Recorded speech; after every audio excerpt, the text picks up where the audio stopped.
Hey there and welcome to S News. If you want to stay ahead of the curve and catch every update on stories like this one, make sure to follow us. Seriously, don't forget to subscribe, like and drop a comment below to support what we do. Your feedback helps us keep bringing you the truth, straight and unfiltered. Thanks for tuning in and stick around for more from S News. The truth behind the Su-35 shootdown, it wasn't what everyone thought. At 7:14 a.m. local time on June 7th, 2025, the skies over Russia's Kursk region lit up as a Russian Su-35 fighter jet went down in flames. Within minutes, Ukrainian social media was buzzing, claiming a historic victory in the air. This was allegedly the first time a Ukrainian F-16 had shot down Russia's most advanced operational fighter jet. The stories spread like wildfire. Some media outlets reported that a Ukrainian F-16 had downed the Su-35 in a groundbreaking event. Senior defense officials even cited the incident as proof that Western jet donations were finally paying off. A German newspaper shared juicy details that thrilled military aviation fans, claiming the F-16 launched an AIM-120 AMRAAM missile guided by a Swedish surveillance plane flying hundreds of kilometers away. But there's a problem. What if everything you've heard about this air battle is completely wrong?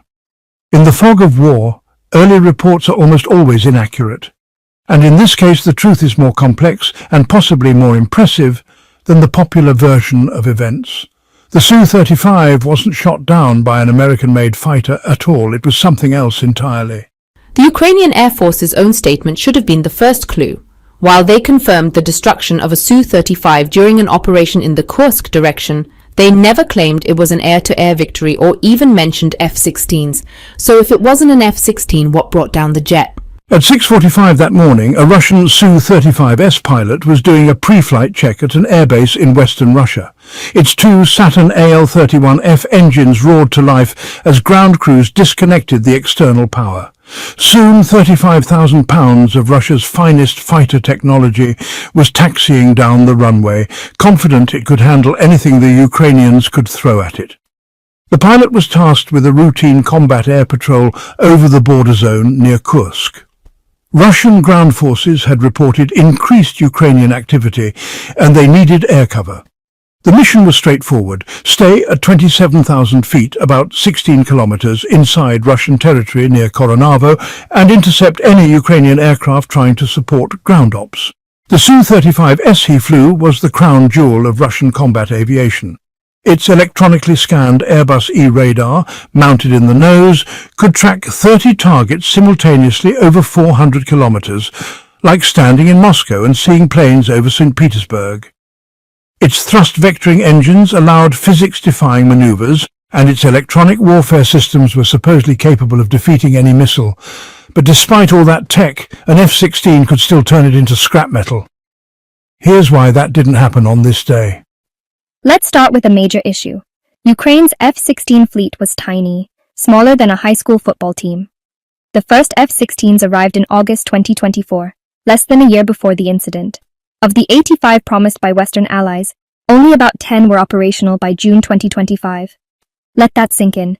10 jets to cover an area larger than Texas. The pilot situation was even worse. Ukrainian pilots had spent their entire careers flying Soviet-era MiG-29s and Su-27s. F-16s aren't just different, they represent a completely different philosophy. Soviet doctrine focused on independent operations and visual range combat. F-16s, on the other hand, are designed for beyond visual range engagements and integrated networked warfare. Most experts say it takes 2 to 3 years for a pilot to truly master a new airframe. By June 2025, Ukrainian pilots had had less than a year. And then there's the attrition rate, something no one likes to talk about. Ukraine lost 3 F-16s in under a year, one in August 2024, during a mission flown by Lieutenant Colonel Oleksiy Mies, one in April 2025, and another in May 2025. That's a 30% loss rate, completely unsustainable without rapid reinforcements. On top of that, Russian intelligence that morning correctly assessed little F-16 activity in the north.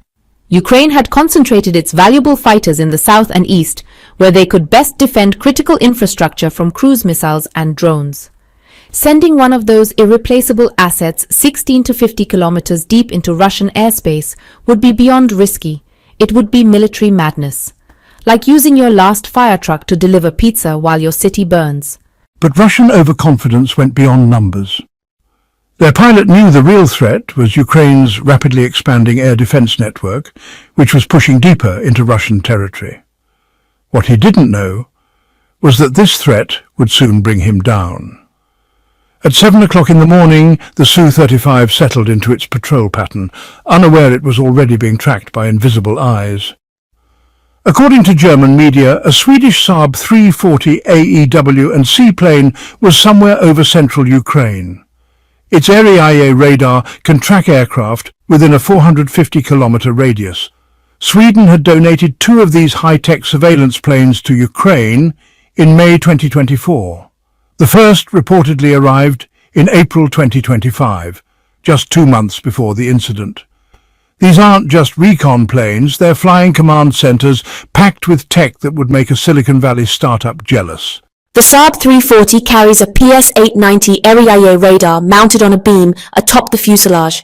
It can detect both air and surface targets up to 450 kilometers away, depending on altitude and weather. It's smart enough to filter out ground clutter, track low-flying cruise missiles, and even pick up periscope-sized objects at sea. But here's where tech clashes with the media narrative. For the Saab 340 to guide an F-16 to a target, they'd need to speak the same language, specifically Link 16, NATO's tactical data link. This isn't just a radio, it's the digital nervous system of modern warfare, allowing different platforms to share a live operational picture. Think of Link 16 as a military WhatsApp group where everyone shares their position, what they see, and what they're targeting, securely and in real time. But here's the twist. According to multiple sources, including Ukrainian military officials, the Link 16 systems were removed from Ukraine's F-16s on U.S. orders. The U.S. reportedly didn't want that sensitive tech falling into Russian hands if an F-16 was shot down or captured, so it's like giving someone a smartphone but taking out the SIM card and disabling Wi-Fi. Sure, it can take pictures, but good luck sharing them. Without Link 16, the only way the Saab 340 could talk to an F-16 was via voice radio, but in high-speed air combat, by the time you talk, hear, process, and act on voice info, the enemy fighter has already moved kilometers. In beyond visual range combat, that's an eternity. Then there's the timeline. The Saab 340 arrived in April. The shoot-down happened in early June. 2 months might sound like plenty of time, but integrating a new airborne early warning system into a military that has never used one before is like trying to conduct an orchestra when you've only ever played solo. You need to create protocols, train crews, and develop procedures. Without all that time and coordination, the idea of a clean handoff from a Swedish AWACS to a Ukrainian F-16 is much harder to believe. Even if the area radar did spot the Su-35 and tried to vector in a fighter without data link integration, the pilot would have had to rely on voice radio, manual radar lock, and gut instinct. All while engaging a fast fourth-generation jet deep in hostile airspace. That's not a recipe for a clean kill. It's a setup for disaster. And remember, these aren't just tech issues, they're strategic ones. Ukraine's F-16s were brand new. Their pilots were freshly trained. Their ground crews were still learning how to service and arm them under war conditions. Their whole infrastructure was still adapting to Western systems after decades of flying Soviet jets. Even NATO air forces take years to perfect joint operations between AWACS and fighters. Expecting Ukraine to do it in 60 days while under fire isn't just optimistic, it's unrealistic. It could have been a fighter jet that took it down. But at exactly 7:13 a.m., what started as just a routine patrol suddenly became international news. The Su-35's radar warning receiver, an advanced L-150 Pastel system comparable to anything in the West, lit up in electronic panic. A loud beeping tone filled the pilot's headset, the kind every fighter pilot learns to fear. Somewhere out there, a fire control radar had locked directly onto his jet. He was being painted for a kill. The Su-35 reacted instantly.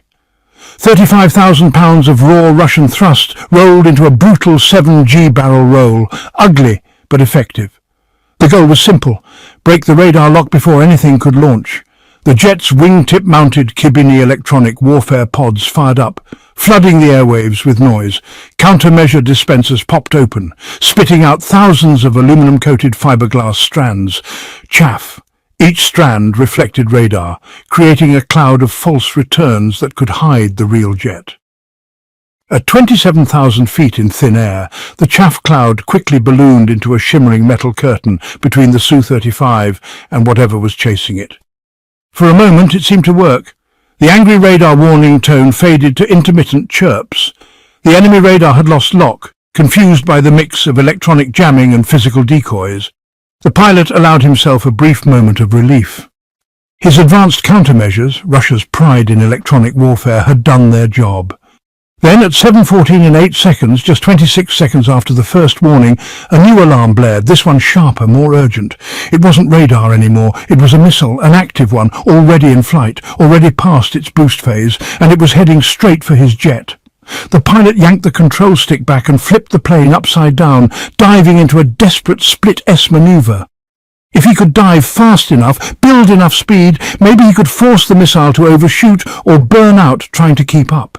His engine's thrust vectoring nozzles twisted to their limits, allowing him to shift directions instantly, movements that would rip the wings off a regular fighter. Flares shot from the dispensers like Roman candles, each one burning hotter than the Su-35's own engine exhausts. Against heat-seeking missiles, those flares might have saved him. But not this time. The incoming missile ignored them completely. Its radar seeker had locked onto the aircraft's metal mass, not its heat signature.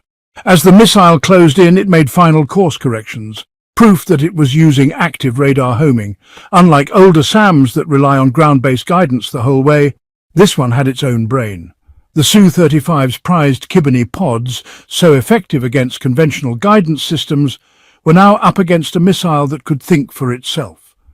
By 7:14, the impact was seconds away. The missile's proximity fuse detected the Su-35's body mass. The pilot realized it was over. He reached for the ejection handles. In a fraction of a second, explosive bolts blew off the canopy. The K-36DM ejection seat rocketed him clear of the doomed aircraft with a force of 20 Gs. At 19,000 feet, gently drifting beneath his parachute, the pilot watched as his supposedly unbeatable Su-35 turned into a flaming pile of wreckage. A machine that had seemed invincible just minutes before was now nothing but expensive scrap. And as he floated down through the morning skies of Kursk, one thought ran through his mind. What the hell just hit me? It wasn't some secret Ukrainian or Swedish wonder weapon. Most likely it was American. A Patriot missile. Specifically, the Mi-104 surface-to-air missile system, deployed to Ukraine back in April 2023. The Patriot is the peak of Western air defense tech. But calling it just a defense system is like calling a smartphone just a phone. It's a fully networked, integrated warfare platform, redefining what air superiority really means. Here's where it gets interesting. In its latest PAC-3 version, the Patriot uses what's called track-via-missile guidance. Unlike older SAMs that need constant radar guidance from the ground, Patriot missiles become more and more independent as they approach their target. They have their own active radar seekers that kick in during the final phase, making them nearly impossible to jam once they lock on. The stats tell the story: maximum range, 160 kilometers. Maximum altitude, over 72,000 feet. Top speed, over Mach 5. That's fast enough to go from detection to impact in under 2 seconds, leaving the target almost no time to react. No matter how maneuverable the Su-35 is, it doesn't matter when the missile chasing you moves faster than a rifle bullet and corrects its path 50 times a second. And this isn't just theory, it's already been done. On January 14, 2024, a Ukrainian Patriot battery successfully took down a Russian A-50 AWACS over the Sea of Azov.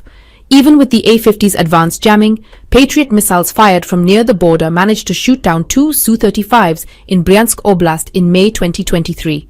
So maybe that pilot on June 7th felt just as safe. After all, he was flying over his own territory, protected by Russia's own air defenses. But now that vague Ukrainian Air Force statement makes a lot more sense. They confirmed the kill, but not how it happened. By keeping the method quiet, they protect their operational details while letting public speculation run wild. And if Russian pilots start believing that Ukrainian F-16s are hunting them, that fear alone has value. But the reality might be even scarier, a system so well connected that the person who sees you isn't the one who kills you. where sensors and shooters are hundreds of kilometers apart, where the sky is full of invisible threats. The media may have gotten the story wrong, but maybe that's okay. F-16 shoots down Russian fighter makes for a better headline, a cooler video, and way more clicks. Finally, at the end of the video, we just want to say thank you for listening and encourage you to follow S News and watch our future videos.